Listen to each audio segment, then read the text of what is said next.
Hello, you wonderful people, and welcome to another episode of Centric. This being a show where we talk about TV shows that are crime dramas. For today's episode, I'm going to talk about the season 4 premiere of Mayor of Kingstown. Great season premiere. A lot of really interesting things went down in this episode, so let's break it down. So I've avoided all trailers. I've avoided any promotional material, so I had no idea what to expect going into the season. My shock and awe when we opened with Lenny James in this, I was like, hey, yo. Obviously, probably think he's kind of best known for is playing Morgan in The Walking Dead. It's kind of interesting because like that, it's just funny when you're just hearing him do his American accent, because if you don't know, he's British. Something you also don't think about it, dude, like the actor who plays Bunny is also British too, so that's why I was just thinking like, oh, it's just a funny thing when you're just like, yeah, it's just really interesting when you think about it. Man, you're really good at American accent. I would have never known that. Obviously he's not the only Brit that was on The Walking Dead either, but tangents and all that aside, opening with him basically getting a train to behead people, and it's interesting how that trickles down, and that seems to be one of... Well, it's interesting because I was watching something recently where Jeremy Renner was talking about this season's storyline. The way he was talking about it made it seem like, whereas in previous seasons there's a lot of A, B, and C plot lines, he feels like this season in particular is going to be the season where like everything, like I think everything, there is cause and effect for a lot of storylines in the show, but I think there are certain storylines that were like siloed off just to be, like I said, the B, C, or D plot. But the way he was talking about it in an interview made it sound like, oh, this season a lot more of the plots are going to be all intertwined. There will be a lot more of that cause and effect across all the storylines because they're all weaved into one, rather. So they're all, and I think even in this first episode, you see like even these storylines that seem to be B and C plot are intertwined. Like, even, like, all the Ian and stuff, like, is obviously tied to the Kyle stuff, which, you know, that is probably going to be boiled into a lot of stuff because, obviously, we got a new warden this season played by Edie Falco, which I was like, hey, I think I saw something with her in it. I just didn't... The Lenny James of it was caught me by surprise, but I think I knew Edie Falco was going to be in this season. Either way, so, getting back to it, what I was going to talk about, too, is, like, the people later on that took a shot at Bunny. Their immediate thought is like, well, this has got to be guys connected to Roberto, because Raph was talking to Bunny about like, yo, like Roberto doesn't want us to go back on the deal. He wants the terms to be set. It's like he should be kind of happy with like, yo, our bargain is done. The arrangement was what it was. Now that Bunny's where he's at, we're good. But Roberto's like, nah, we're going to keep it going. And Raph is like, I don't know, man. I don't know if he's calling the shots or he's got a certain swagger to him that's like, I don't know what it is. I don't know where that bravado is coming from. And now we have this hit on Bunny. But it's like, did you really think it was going to be that easy? So that's why I'm like, someone might be just testing the waters. It might also just be like yo, I'm throwing cannon fodder your way for you to think it's Roberto, but not realizing someone else is behind him. Because we know the person who actually killed those like Russians at the beginning was Lenny James' character. So it's like, so either he's like an in-between to someone else, or like he's joining forces with Roberto, because I'd assume this is all some giant play to go after Bunny, considering like Bunny's got the keys to the castle, you know, and not everyone's happy about that. So I don't know if Roberto realizes he's being used and he's kind of being thrown to the wolves, because at the end of the day, they're going to think like, oh, they're the ones responsible for the Russian hit. You're going to make the Russians start thinking that too. I mean, this is all the messy vacuum left in Constantine's wake that Milo calls. So, and like I said, a lot of people, not fully sitting well with people, that Bunny's in the seat. So I don't know if that's the play here necessarily, but we'll see how that plays out. But like that, because even Mike and Ian are thinking like, well, we found the people who dealt with the Russians, because they knew it wasn't Bunny, because Bunny's got the seat, so why would he do it? So they went to, I think that was the Aryans they went to, and Home Dude was like, hey, yo, like, it's good. Callahan isn't running things, and Mike had to put that guy in place. He's like, yo, dude, I'm tired. I don't want to be looking over my shoulder, because he's like, amen, brother. Like, I get it. Like, what happened to you, man? That wasn't sanctioned. Callahan's not the one like running things for the Aryans. Like, that's me, brother. We got it. Cool. We're calm. And even he's like, yo, even called out the guy. Mike like broke his nose, being like, hey, yo, like, are you stupid? Why would you do that? You know, so because no one took credit for it. But now, like I said, what seems to be like Mike and Ian think they've got their person, and that's probably also the thing too to kind of throw you off, like the major player behind the scenes. Like I said, whether that is actually Lenny James' character or whether he's a middleman. The way they're setting him up, especially like where he is in the intro to the episode, does feel like he's playing a Milo role. It seems like he's filling that like big bad void now that Milo's gone. Whether there's something to that even more of like someone kind of pushed a button to set that off, or it's just like this is a guy just coming in post like I said, the Milo Constantine of it all, trying to feed that fill that vacuum. Now, like I said, whether that's part of something larger, whether it's just someone making a move on their own, we'll have to wait to see. But a big thing this season, and I'd actually completely forgotten about the storyline until the recap, was the Kyle and Robert of it all, and Kyle's taking the fall for Robert. But I'm curious to see how that plays out, because the person that Kyle saved, that father and his child, like that I don't see that going away. Like, I don't know if they got that guy to like be quiet, or maybe they keeping him low and just disappear, but it's like that guy's a witness, and I get the feeling like there's a good chance he might come out of the woodwork when this is all said and done, and might be the reason why the truth comes out. But like Kyle's falling on the sword in this regard. He's not letting it be known like Robert did anything wrong. And Kyle justifies it because like at the end of the day, it's like, right, I did a good thing, but he's kind of getting served up on a platter because he's taking the fall for the situation. Because, and Ian says it later on when he's talking to Steve, because even Stevie's like, man, fuck Robert. Robert can kick rocks, like, for all we care. Like, Kyle shouldn't have to take the fall for him, but Ian's like, he's not taking the fall for Robert. This ain't about Robert. This is about you. This is about me. And this is about, hell, even Mitch and Mike. Because Robert has been the go-to guy to do a lot of shady and, dirty shit that it's like he knows where all the bodies are buried. And if he goes down, he's going to take us all down. So it's like, and Kyle even explained it to Tracy, like, I can't. Like, there's a deck of cards that is going to come crumbling down. And she knows, but she doesn't like know like what this all entails. So that probably will lead to some animosity towards Mike, because she'll probably realize like he's doing this in some shape or form for you. So, and I think that's also what eats away at Mike too, knowing why Kyle is biting a bullet in this situation. Because it's like, what Robert was was Mike's go-to guy. So like you do feel a sense of responsibility of like, my brother was just doing the right thing, and he has to take the bullet metaphorically for someone like Robert, who's been super unhinged for a while, and he's just gotten more and more unstable, more unhinged as things is going on. It doesn't help the one that's like pushing this situation is Evelyn, because Evelyn's putting Kyle in this situation because she's like, I can't look the other way, but also I need him to be my leverage to get to Robert. She's trying to go through other means. No cop is going to turn on, not Ian or Stevie. And Mike won't throw Robert to the wolves because he can't. That sets up something I think is interesting too.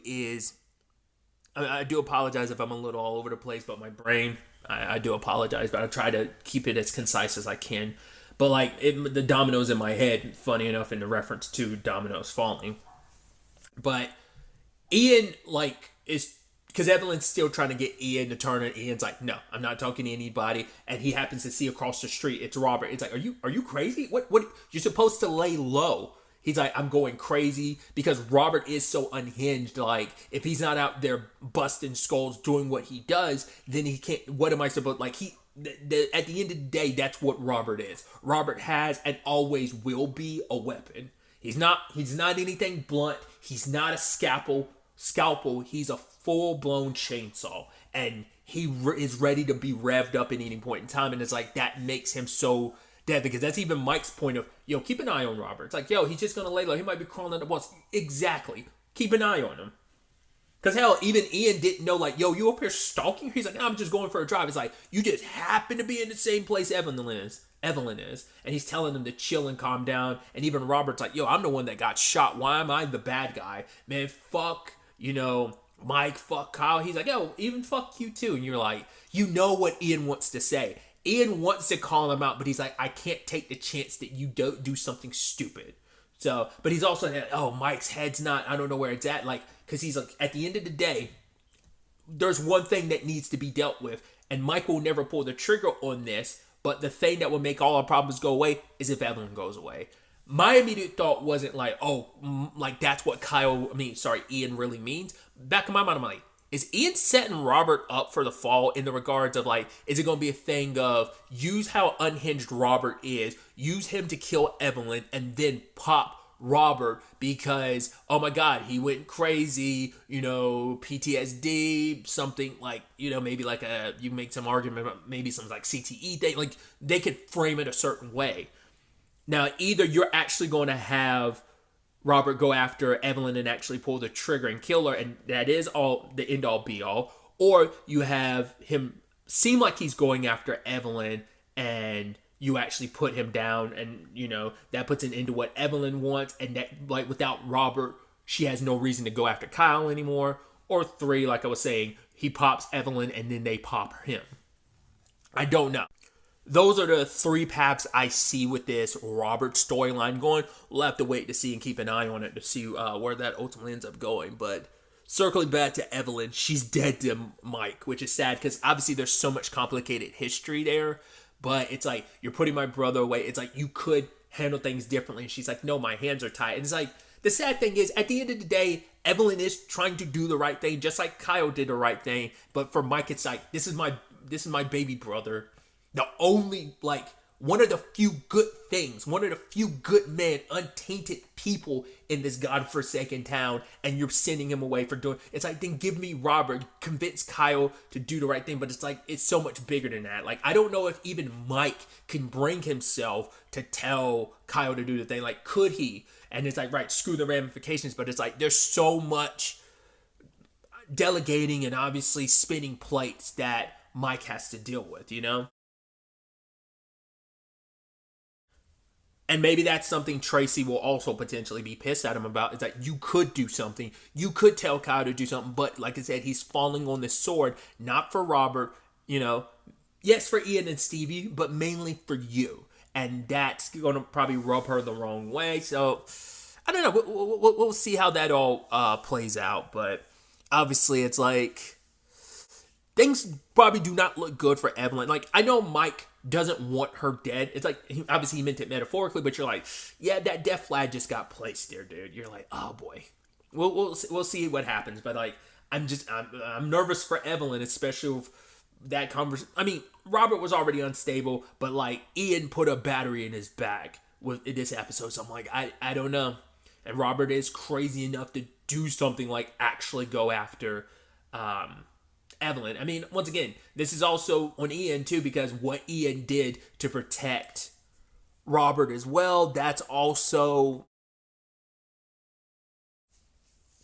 extra motivation for Ian to really want Robert to kill her. But like I said, whether the end result is to also kill Robert because he's too much of a loose end himself, I kind of just get that inkling and feeling like Robert won't make it out of this season, but we'll see. Like, him and Evelyn, the death flags are there. Staying on Ian really quickly, there is also the reveal about Iris. Obviously, it took a while because it was a different jurisdiction, and now, things went through, and you're just like, the Iris of it all. It's like, that is the one storyline I knew coming back to this season. Like, I was like, yeah, that's a way to end the season, being like, after everything for her, like, for things to end that way, and just like, because Mike didn't want her around all this, and that was kind of the only thing I think keeping her grounded enough. I'm sure like the Constantine Milo of it all last episode definitely sent her over the edge, but it's like, once you kind of go over that edge, and they even say it in the recap dialogue of there's no turning back, and there was none for her, And now Ian's like keeping that quiet because I think with everything going on, he's like, the last thing Mike needs is to be like basically beating himself up about this Iris situation. But it's like, he did everything to save her, and just probably also feeling like I co-signed her basically destroying herself. It's like, I wanted to save her, and he's done a lot to help her, and it's just for things to kind of turn out the way they did. It's like everything that can go wrong in Mike's life is going wrong. It's like your brother's going to prison, and now you're struggling with, right, your eldest brother, Mitch, is going. Your mom is going. Now your brother's in a position where he will and potentially can get murdered. because you're just like, and I love that line when he was talking to Kyle in the car where he's just like, you're gonna go in there, you're gonna do your time, you're gonna like. The fact is, he's giving them the lowdown on just like how he survives. It's like the fact of the matter is, when will come after you. It's not an if. It's just a matter of when. Someone will come after you. You take them down, you put the fucker down, and you walk away. Do not become them to survive. And he's like, that is my job to make sure you don't become them. And I was like, I thought that was beautiful, because for him, it's like, so like, I don't want you to turn out like anyone in there, but that also means me. I want to stop you from ever having to become me. I'm me, so you don't have to be, you know? And it's like, I want to keep you good. Because he's, Kyle is telling, Trace is like, let me do my 6 months. I come out, I will never be able to be a cop again. Good. We can finally cut ties and leave. And you're just like, woo, death flags keep flying. You're just like, I don't know, man. I hope Kyle's able to make it, but I'm also like, this story is dark enough to be like, oh yeah, we're going to cap Kyle, because even though people know who Kyle is, that doesn't mean jack shit. It's like, at him being a cop, first and foremost matters. Him being the mayor's brother doesn't mean anything, even though it should. But like, the people who are cool with Mike aren't going to make any moves. But like, there's other people who are independent doing their own thing who aren't part of the gangs, like, and even Mike said it himself. He's like, it's a badge of honor killing a cop in prison. He's like, it makes you royalty. So it's like, you are going to be basically someone's chance to pop their cherry and become something big and important. So it's like, like, there are plenty of people who have plenty of reason to go after him. And he did everything he could to like put everything in line. Like, obviously letting people know, Bunny know about like, yo, my brother's going in. Like, kind of like have like wrapping his people, probably like, just keep an eye on, But I'm sure that will backlash on them too, because it's like, oh, you're cop protectors too. So it's probably a thing of that has to kind of be done like on the down low for them to be like looking out for him. But like, if it becomes too known, like that probably could blow back on them. We'll see. But yeah, Mike put in he went at this from every angle he could to ensure, like, as he puts it, like, his brother's landing was soft. He went to the new warden who, she kind of put both Carney and Jackson, which, if I remember correctly, he's Bunny's cousin, if I remember correctly, because she shows him the footage of like, oh, I went through something traumatic last season, huh? And it's like, yeah, so she's like, I dictate, like, who pays you, like, and kind of like not only on the inside but also on the outside. So kind of be like, yeah, like what happened with Kareem is not going to happen here. So I'm going to run the prison. I've got the reputation to have things run a certain way. But I love Mike making it because he's like, yo, I have eyes and ears in this prison, and it's like, if anything happens to my brother, well, you better make sure nothing does, because it's like, there will be consequences if anything happens to my brother. So, which he does get attacked, sadly, at the, didn't even make it to his cell.